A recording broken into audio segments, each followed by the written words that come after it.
Hello everyone, welcome to Karthikeya IAS Academy. Let's see the newspaper analysis. These are the topics we are going to discuss now. No trade with India now, Imran. Okay, this is the statement given by them that they are not going to trade with India until the reversal of the revoke of the special status of Jammu and Kashmir is done. ఏదైతే మనం Jammu and కాశ్మీర్లో special స్టేటస్ని revoke చేసామో దాన్ని మళ్ళీ reverse చేయమంటున్నారు. అంటే ఏంటి, తిరిగి వాళ్ళ స్పెషల్ స్టేటస్ వాళ్ళకి ఇవ్వమని. అప్పటి వరకు కూడా ఇండియాతో ఏమీ ట్రేడ్ చేయము అని చెప్పి పాకిస్తాన్ వాళ్ళు చెప్తున్నారు. Okay, will see here what is the reason. First వాళ్ళు ఏం చెప్పారు, తర్వాత ఏం చెప్తున్నారు అనేది will discuss here. In the line of fire, this is about a person related to Hong Kong we are going to discuss here. Next, how Asian desert dust enhances Indian summer monsoon. డెజర్ట్స్లో ఏవైతే dust ఉంటాయో okay, they will be having effect on the monsoon. So ఇక్కడ Asian desert dust ఏదైతే ఉందో అది Indian summer monsoon ఏ విధంగా effect చేస్తుంది అనేది will see here. Next, 5 security men killed in Sukma encounter. Not just 5, అంతకంటే ఇంకా ఎక్కువ మంది చనిపోయారు. Will see here. యాక్చువల్గా అక్కడ అంత ఏదైతే నక్సలిజం అవి పెరగడానికి మెయిన్ రీజన్ ఏంటి ఆ ఏరియాలో అన్నది మనం చూద్దాం. First topic, no trade with India now, Imran. The Prime Minister on Friday instructed the Minister of Commerce and his economic team to immediately take steps to facilitate the relevant sectors, value-added apparel and sugar by finding alternative cheap sources. So, మనం earlier newspaper ఆర్టికల్లో ఏం తెలుసుకున్నాం, India నుంచి వాళ్ళు ఎందుకు trade చేయాలనుకుంటున్నారు. Why they want to import sugar and cotton from India, because they feel that మన ఇండియాలోనైతే షుగర్ కాస్ట్ వాళ్ళకి తక్కువకి వస్తుంది when compare to any other sources from there they are going to import the sugar. And వాళ్ళ domestic market కంటే కూడా మనది చాలా తక్కువగా ఉంది కాబట్టి they want to import from us. But ఇప్పుడు మనతో ట్రేడ్ వద్దనుకుంటున్నారు కాబట్టి దే ఆర్ అడ్వైజ్ టు, వాళ్ళు ఏం చెప్పుకుంటారు, వాళ్ళు మినిస్టర్ ఆఫ్ కామర్స్కి ఏమైనా ఇన్స్ట్రక్ట్ చేసుకున్నారు, ప్రైమ్ మినిస్టర్ ఏమైనా ఇన్స్ట్రక్ట్ చేశారు, find some other alternative. India కాకుండా ఇంకేదైనా ఆల్టర్నేటివ్ చూడండి, from where we can get them at cheaper prices. Okay, various proposals have been presented to the Economic Coordination Committee. Okay, this is high level committee, Economic Coordination Committee. దీనికి proposals అన్నో పెట్టుకున్నారు regarding the import of cotton, an etcetera from India. So తను కూడా అంటే ఈ ECC committee కూడా ఏం చెప్పింది అంటే it has recommended to import from India, but అక్కడ క్యాబినెట్ ఏదైతే ఉందో it said no, we are not going to trade with India. Okay, in the present case, a proposal was presented to the ECE to allow the import of cotton yarn and sugar from India, keeping in view domestic requirements. మనకున్న domestic రిక్వైర్మెంట్స్ని fulfil చేయడం కోసం India నుంచి ఇవి trade చేయడానికి ప్రపోజల్స్ని ఎవరు పెట్టారు, ఈసీసీకి పెట్టుకున్నారు. ECC has decided on commercial grounds to recommend the imports for the cabinet consideration. ఇది ఈసీసీ ఏం చేసింది, కమర్షియల్ గ్రౌండ్లో అండ్ ఎకనామికల్గా ఆలోచించింది about the need of the country and it has recommended for the import. But ఈ decision ఎప్పుడైతే క్యాబినెట్కి వెళ్ళిందో, యాక్చువల్గా ఏంటి, క్యాబినెట్ మీటింగ్ వాళ్ళు జరుగుతున్నప్పుడు వాళ్ళ ఫార్మల్ ఎజెండాలో this is not there in the list, but still they raised this topic about the import from India and cabinet అప్పుడు ఏం చెప్పి, and the prime minister instructed that the ECC's decision be deferred and immediately reviewed. Okay, so cabinet ఏం చేసింది, it rejected the proposal of the high powered committee to import cotton from India. And వాళ్ళ foreign minister ఏం చెప్పారు, Shah Mahmood Qureshi, he said that there can be no normalization of ties until New Delhi reverses its decision to revoke the special status of Jammu and Kashmir in 2019. 2019లో మనం ఏదైతే revoke చేసామో special status of Jammu, దాన్ని మళ్ళీ reverse చేయమని చెప్తున్నారు. Until then they don't want to have any ties with India.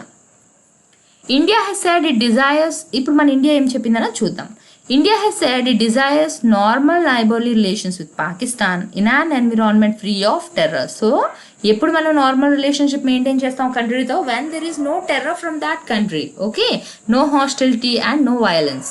India has said that the onus is on Pakistan to create an environment free of terror and hostility. So, ఇప్పుడు ఎవరిది బాధ్యత, ఇలాగా environment create చేయవలసిన బాధ్యత ఎవరిది, పాకిస్తాన్ది. It has to create an environment which is free of terror and hostility. Talks and terror, ఇది news ఆర్టికల్లో ఇచ్చిన కాన్సెప్టే. వీళ్ళు ఏం చెప్తున్నారంటే India has told Pakistan that talks and terrors cannot go together. అంతే కదా, ఇప్పుడు when we are willing to have a relationship with someone, we don't want to have the terror there. Okay, terror లేకపోతేనే then we can have a good relationship with the other party. But when there is terror, talks and terrors cannot go together. And asked Islamabad to take demonstrable steps against terror groups responsible for launching various attacks on India. Next topic. Carrie Lam, okay, she is the person about whom we are going to discuss now. First నేను జనరల్గా మీకు కొంచెం explain చేస్తాను, then will go in to the brief.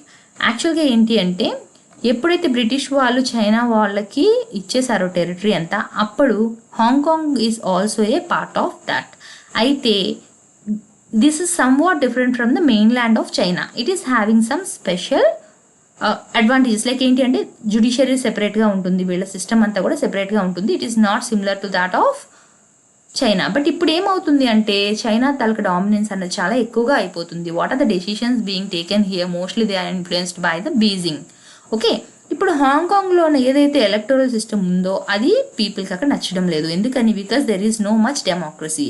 Only few seats few legislators are being elected by the people and the majority are being nominated by the Beijing. So ఇప్పుడు అక్కడ ఉన్న legislators అందరూ కూడా బీజింగ్ నామినేటెడ్ వాళ్ళు అయినప్పుడు ఏమవుతుంది? They will be supporting the decisions of Beijing.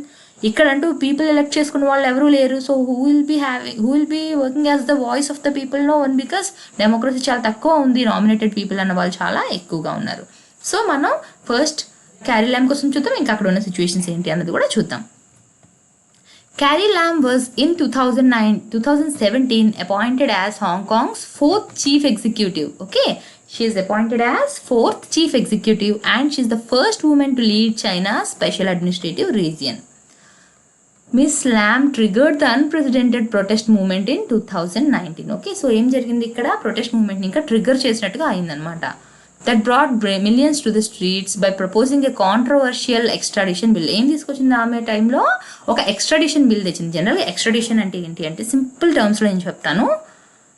ఇదొక country ఉంది, ఇదొక కంట్రీ ఉంది. ఈ కంట్రీలోని ఒక పర్సన్ ఏదైనా సరే క్రైమ్ చేసినప్పుడు హీ విల్ బి ఈ కంట్రీలోని వెళ్ళి అక్కడ వాళ్ళు జ్యుడిషియరీ ఏదైతే ఉందో దాని ప్రకారంగా అక్కడ వాళ్ళు అంతా కూడా తీసుకుని జడ్జ్మెంట్ ఇచ్చి అవన్నీ కూడా జరుగుతాయి. ఓకే, ఇది ఎప్పుడు జరుగుతుంది? In case both the countries are having good understanding. Okay, ఇక్కడ క్రైమ్ చేసినా కూడా if he is the citizen of this country then he will be taken here and he will be prosecuted here. Okay, but ఇక్కడ ఇది జనరల్గా extradition అంటే ఏంటి? వాళ్ళిద్దరి మధ్య కామన్ అండర్స్టాండింగ్ అంటే, ఒక కంట్రీలోని క్రైమ్ చేస్తే if he belongs to this citizen of another country then he will be prosecuted in his own country. Okay, but ఇక్కడ ఈ ఎక్స్ట్రాడిషన్ బిల్ ఎందుకు అపోజ్ చేస్తున్నారు అంటే, ఇలా అయితే వీళ్ళు ఎవరు నచ్చితే వాళ్ళని తీసుకువెళ్ళి వాళ్ళ కంట్రీలోనే they will be prosecuting, whether నిజంగా వాళ్ళు క్రైమ్ చేశారో లేదో కూడా తెలియదు. ఇలా ఇక్కడ ఏంటంటే చాలా ఎక్కువ మందిని ఇలా తీసుకువెళ్ళిపోవడం అది జరుగుతుంది కాబట్టి అని చెప్పి దే అపోజింగ్ దాట్. అండ్ అక్కడ కొన్ని కేసెస్ కూడా జరిగాయి అనమాట. లైక్ అక్కడ ఎవరో ఒక ఆథర్ అనుకుంటాను, who wrote something against the government, he was abducted. అంటే సింపుల్ టర్మ్స్లో అంటే ఏంటంటే he was missing from then. అలా చాలామంది మిస్సింగ్ అవుతున్నారు. కొందరు మళ్ళీ ఇక్కడ కంట్రీలో మిస్ అయిన వాళ్ళు ఈ కంట్రీలోకి కనిపిస్తున్నారు. They are being presented there in their court. ఎలా ఇదంతా. సో ఇంకొక థింగ్ ఏంటి అంటే, as I have told you, they are having the separate judiciary. When we're having a judiciary and ఆ people are being taken there and they are prosecuted there అంటే మా judiciary system ఏదైతే ఉందో దాన్ని చిన్నది చేసినట్టే. So because of various reasons they are not happy with the extradition bill.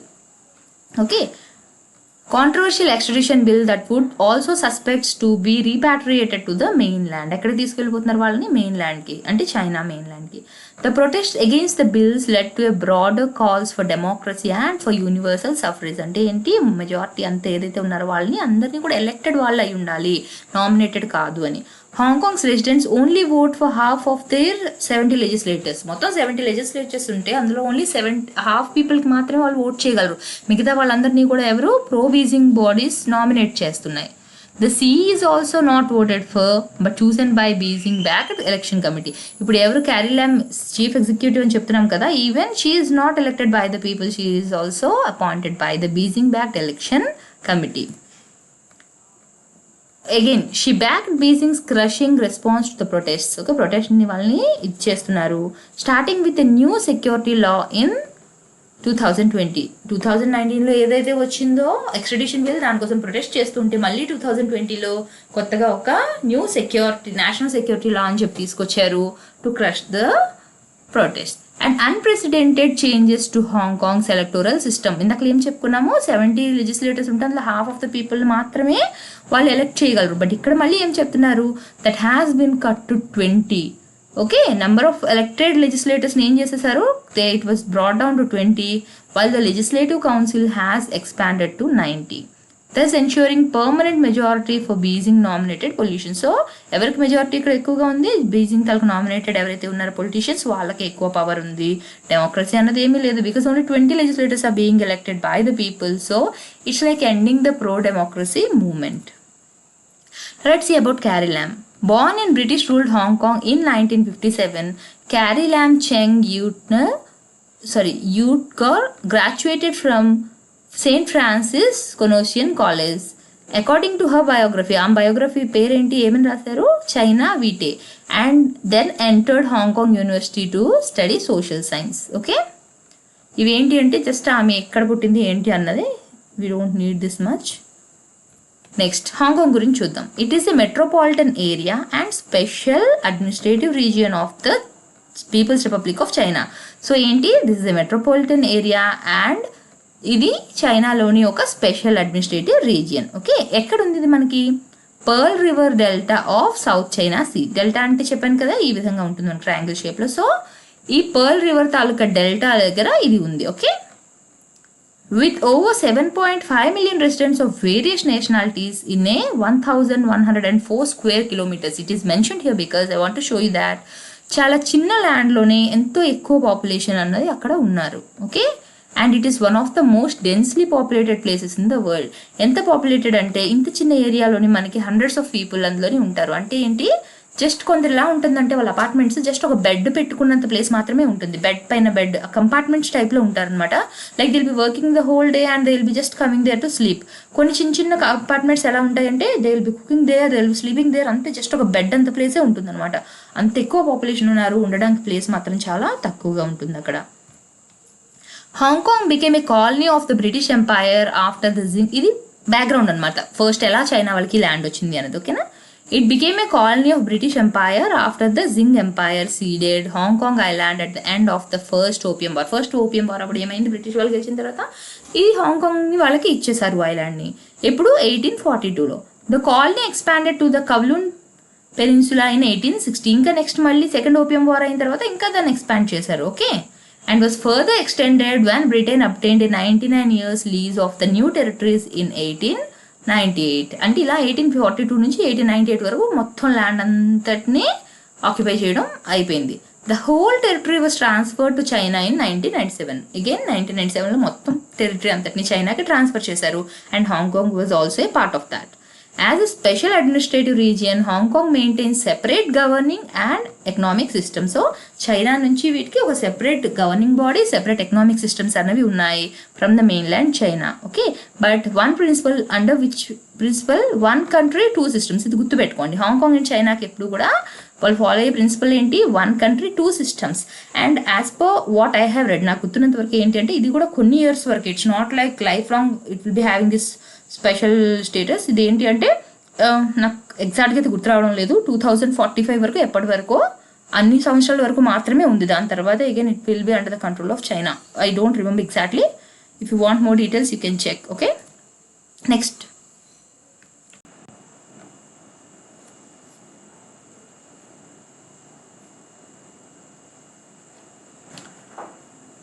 How Asian desert dust enhances Indian summer monsoon. జనరల్గా ఏంటి అంటే సింపుల్ వర్డ్స్లో ఫస్ట్ చూద్దాం, దాని తర్వాత will go in to the topic. Okay, ఏదైతే డస్ట్ ఉంటుందో మనకి, అంటే శాండ్ అనుకోండి, which will be raising in the డెజర్ట్స్లో ఏదైతే లెగుస్తుందో, రేజ్ అవుతుందో డస్ట్ అంతా కూడా ట్రావెల్ చేస్తున్నప్పుడు ఏం చేస్తుంది అంటే it will be absorbing the solar radiation. Okay, ఏదైతే పైనుంచి సన్ తాలూకా హీట్ ఉంటుందో it will be absorbing that.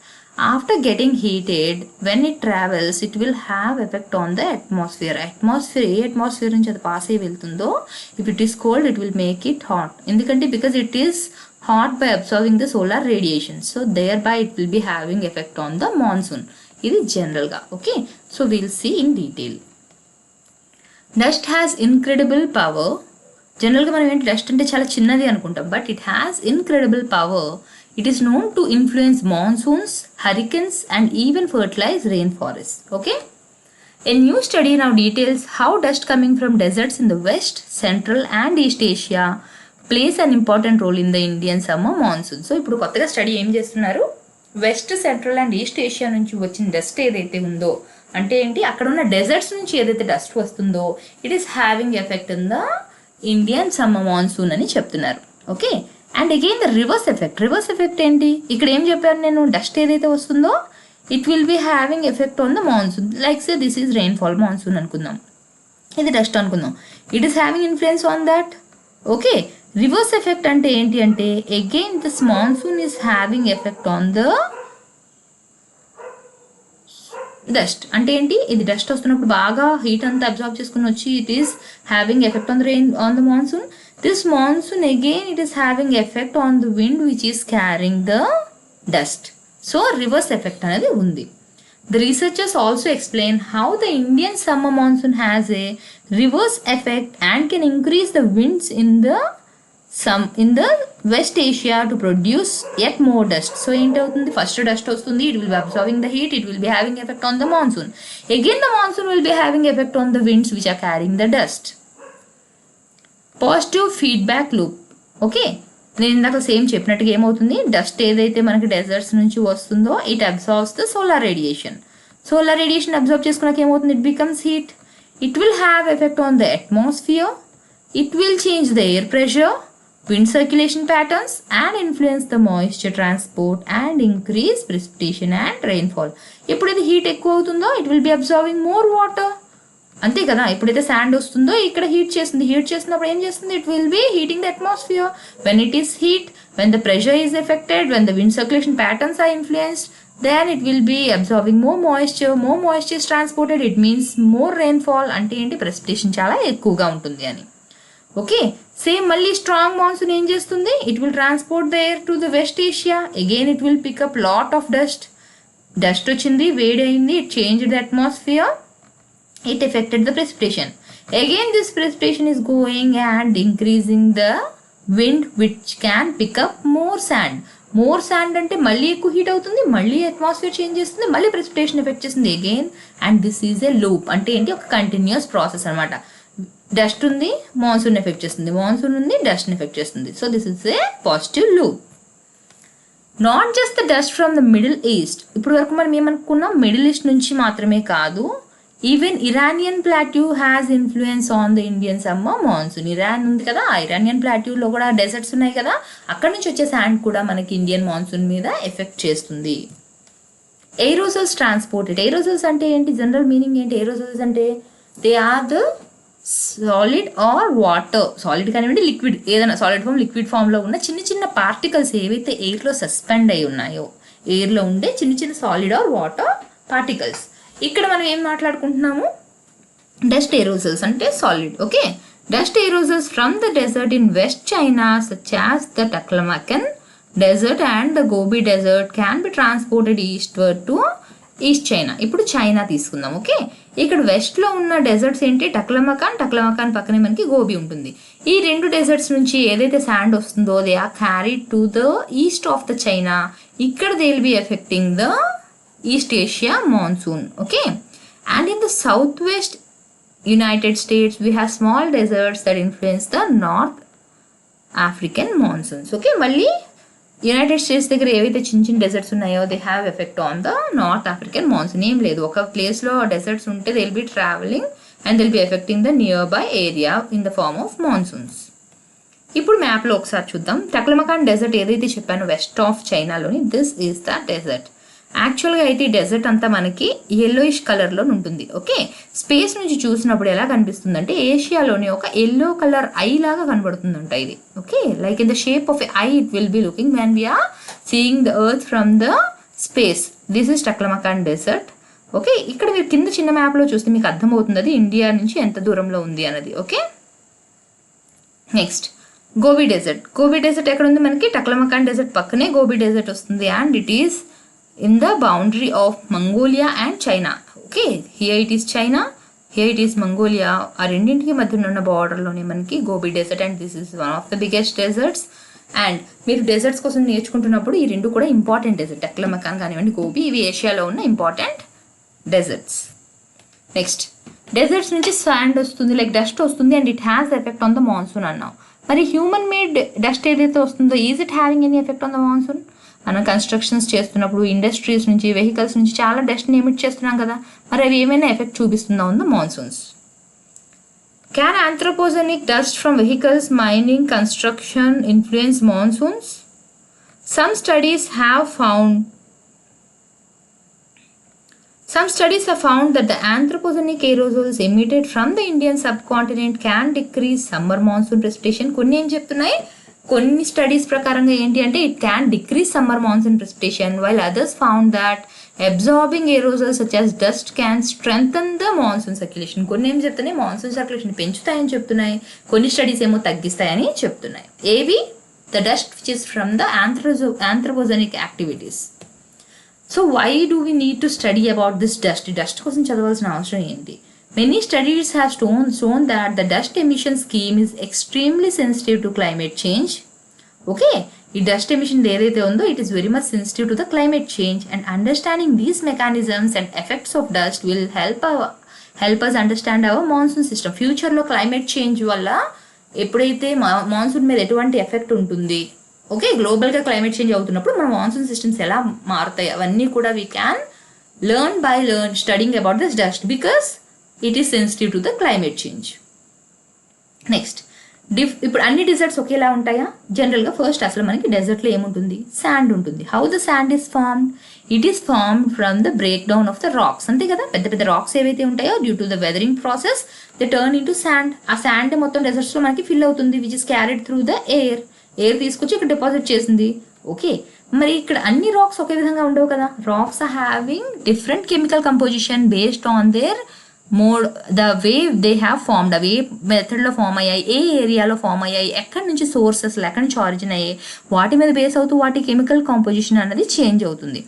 ఎప్పుడైతే రాక్స్ కెమికల్ కంపోజిషన్ డిఫరెంట్గా ఉన్నాయో వాటి డిఫరెంట్గా ఉంటుంది కదా. సో ఒక్కొక్క డెజర్ట్లో ఒక్కొక్క టైప్ ఆఫ్ కెమికల్ కంపోజిషన్ ఉంటుంది. ఓకే, నా ఈ కంపోజిషన్ డిఫరెంట్గా ఉండడం వల్ల వీటి ప్రాపర్టీస్ కూడా డిఫరెంట్గా ఉంటుంది కదా. లైక్ సే ఇప్పుడు ఈ రాక్ నుంచి ఫామ్ అయిన డస్ట్ అంతా కూడా ఈ డెజర్ట్లో ఉంది, ఇది వేరే డిఫరెంట్ టైప్ ఆఫ్ రాక్, ఇక్కడ నుంచి ఫామ్ అయిందంతా కూడా ఇక్కడ ఉంది. సో రెండితాలుగా కెమికల్ కంపోజిషన్ వేరు. ఈ శాండ్ ఏదైతే డస్ట్ ఇక్కడ నుంచి వస్తుందో it has more capacity to absorb the solar radiation. ఇక్కడ నుంచి వచ్చిన శాండ్ ఏదైతే ఉందో it don't have that much capacity to absorb the solar radiation. ఇది ఎక్కువ సోలార్ రేడియేషన్ అబ్జార్బ్ చేస్తుంది కాబట్టి it has a huge impact on the monsoon. It cannot absorb the solar radiation, so it doesn't have much effect on the monsoon. Okay, now let's see. Different deserts have different chemical compositions and this can influence the dust properties. For example, if dust from the Middle East has more absorbing ability of solar radiation than the dust from the North Africa, this difference in absorbing might affect the influence on monsoon system, which I have explained you. Next, asala monsoon ante enti? A major wind system that seasonally reverses its direction. Okay, this is not a single wind or it is not like eppudo oka roju vache type kaadu, ఇది every year మనం చూసేదే. Okay, this is a major wind system which reverses, అంటే ఇప్పుడు 6 months ఇలా travel చేసింది, next 6 months అది ఇలా downward travel చేస్తుంది అనమాట. ఓకే, సో ఒక 6 months పైకి ట్రావెల్ చేస్తే ఒక 6 months కిందకి ట్రావెల్ చేస్తుంది, రివర్స్ డైరెక్షన్లో ట్రావెల్ చేస్తుంది. Such as one that blows for approximately 6 months from the northeast and 6 months from the southeast. North నుంచి 6 months ట్రావెల్ చేస్తే సౌత్ వెస్ట్ నుంచి మళ్ళీ 6 months ట్రావెల్ చేస్తుంది. సో ప్రామినెంట్గా ఉన్న మాన్సూన్స్ ఏంటి బాగా మనం చదువుకోవాల్సినవి? South Asia, Africa, Australia and the Pacific coast of Central America.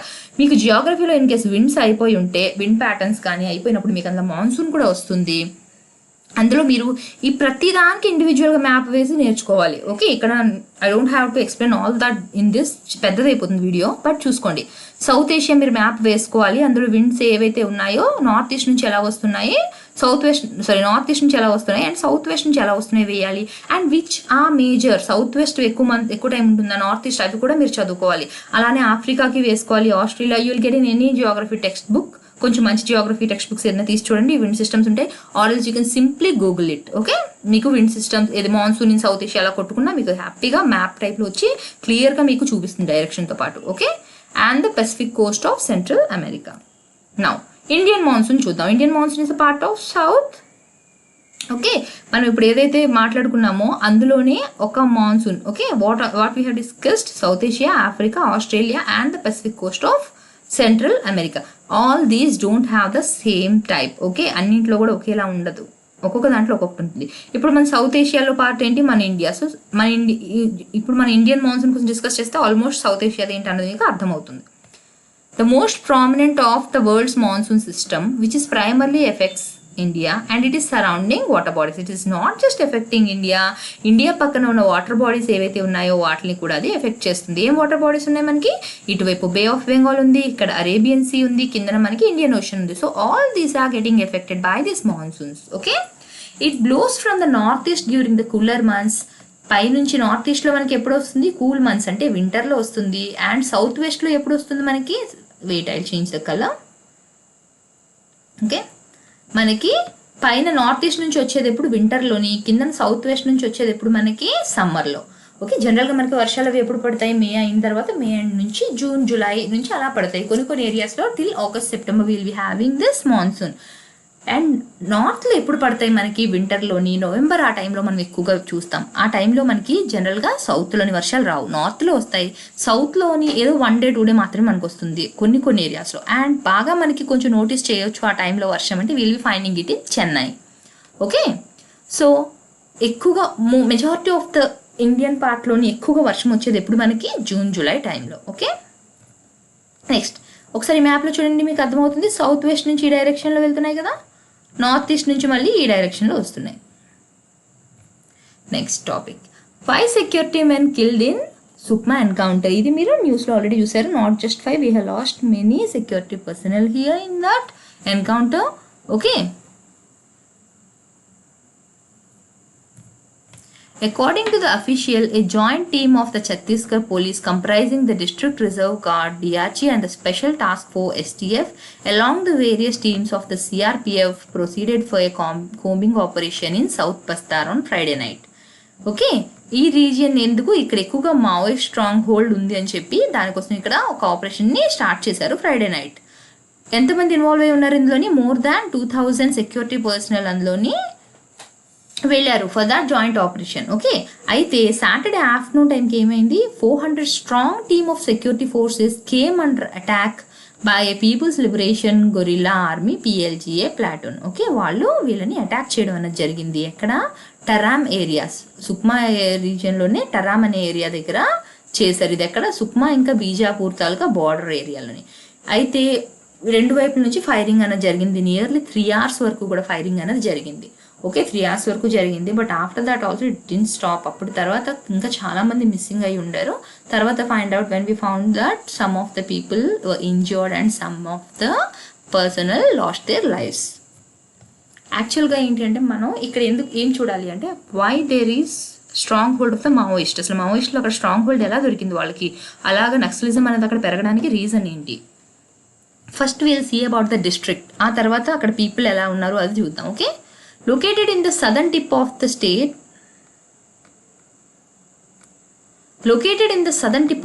of Chhattisgarh. ఎక్కడిది? ఛత్తీస్గఢ్ స్టేట్లోని district Sukma is a symbol of diverse types of disparities. చాలా డిఫరెన్సెస్ అనేవి అక్కడ ఉన్నాయి. The district was carved out of Dantewada in the year 2012. First it was a part of Dantewada, later it was separated in the year 2012. It is covered with semi-tropical forest. Please remember this point. దీని వల్లే యాక్చువల్గా అక్కడ మావోయిస్టులు ఉండడానికి కారణం అయినా ఏంటి? Because it is a forest. Okay, and is a main land of tribal community Gond. అక్కడ ఎక్కువగా ఉన్న ట్రైబల్ కమ్యూనిటీ ఎవరు? Gond community. Okay, the district has more than 85% of its population as STs. 65% of its area is covered with forest. అర్థమైంది కదా? ఇప్పుడు majority of the area ఏంటి మనకి? అక్కడ ఫారెస్ట్ ల్యాండ్ ఉంది. మోస్ట్లీ అక్కడ ఉన్న వాళ్ళు ఎవరు? ఎస్టీస్. ఓకే, అంటే ఏంటి? Tribal people. And an extremely low population density of merely 45% per square kilometers. మనకి అక్కడ ఉన్నదేమో ఎక్కువగా ఫారెస్ట్ ఏరియా, అక్కడ ఉన్న వాళ్ళేమో ట్రైబల్ పీపుల్, అండ్ చాలా తక్కువ పాపులేషన్ ఉంది అక్కడ. ఓకే, ఇంకా లిటరసీ రేట్ అన్నది కూడా చాలా తక్కువగా ఉంది అక్కడ. ఏంటంటే అంత డెవలప్ అయిన ఏరియా కాదు, కనెక్టివిటీ అన్నది కూడా చాలా తక్కువగా ఉంది ఆ ఏరియాకి. Okay, and one major river that flows through the district is Sabari. The district receives recent rainfalls in the monsoon season. So obviously forest అన్నది ఎప్పుడు బాగుంటుంది. as there is monsoon కాబట్టి ఎప్పుడు థిక్గా ఉంటుంది ఫారెస్ట్. థిక్గా ఉంది అంటే these people can happily hide out there. ఎవరైతే ఇప్పుడు మనం చెప్తున్నామో వాళ్ళు ఉండడానికి, హైడ్ అవ్వడానికి మంచి ప్లేస్ వాళ్ళకి అది. Like it is a advantageous place for them. Over few decades అసలు ఎక్కడ ఎలా అది పెరిగింది అన్నది నక్సలిజం అనేది చూద్దాం. This region has became a fostering ground for LWE activities. LWE అంటే ఏంటి? Left wing extremism. Uneven terrains and the tricky geographic locations made this region a safer hideout for the LWE activists. Okay, ఎవరు అక్కడ ఉన్న ఏవైతే terrain ఉందో land అది ఇలా లెవెల్గా ఉండదు అనమాట, అనీవెన్గా ఉండడం వల్ల వాళ్ళు హైడ్ అవ్వడానికి వాళ్ళకి సేఫ్గా ఉంది. And tricky geographic locations made the region a safe hideout. So మరి అక్కడ పీపుల్ ఎలా వీళ్ళు పీపుల్ని ఇది చేసి అక్కడ ఉండగలుగుతున్నారు? Submissive nature of the innocent tribals, ఆ ట్రైబల్స్ చాలా సబ్మిసివ్గా ఉంటారు, ఎదురు తిరగడం తెలియదు. And they are innocent, because of that they got hold of the land. Acting on gun point and fearing for the lifes, వాళ్ళ గన్ పాయింట్లో పెట్టి వాళ్ళని బెదిరించి వాళ్ళు ఏం చేశారు, చాలా మంది ట్రైబల్స్ని వాళ్ళ దాంట్లో కూడా కలిపేసుకుంటున్నారు అనమాట, వాళ్ళ గ్రూప్లోని. ఓకే, వాళ్ళని బెదిరించి. అయితే వీళ్ళు ఇష్టపడి వెళ్ళట్లేదు అనమాట, చాలా మంది ఏ విధంగా వెళ్తున్నారు, ఎదురు తిరగలేక, ఆ భయం వల్ల, ప్రెషర్ వల్ల వాళ్ళు వెళ్ళి వాళ్ళలో జాయిన్ అవుతున్నారు. Okay, tribals of Sukma are even taking the silent or active part in LW activities mostly out of coercion because of the pressure they have to do that. Thank you.